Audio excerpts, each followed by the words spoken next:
ஒரு நாள் டில்லி அரண்மனையில் பேரரசர் அக்பர் அமைச்சரவையில் அமர்ந்திருந்தார். அமைச்சர்கள் அனைவரும் சுற்றி நின்று கொண்டிருந்தார்கள். அக்பர் அவர்களை பார்த்து, இந்த அரசவையில் யார் உண்மையான புத்திசாலி என்று கேட்டார். அதற்கு அமைச்சர்கள் அனைவரும் நான் தான் என்று சொல்ல ஆரம்பித்தார்கள். அக்பர் அமைதியாக பீர்பாலை பார்த்தாள்.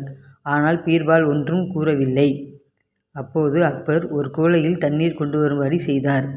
அதில் ஒரு குச்சியை போட்டார். இந்த குச்சியை கையில் தொடாமல் எடுக்க முடியுமா என்று அக்பர் கேட்டார். அமைச்சர்கள் அனைவரும் வெவ்வேறு முறையில் முயன்றார்கள்.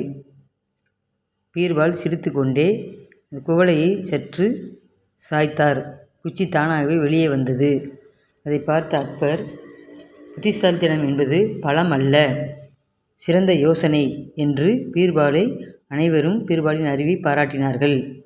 பாடம் சொல்லும் நீதி: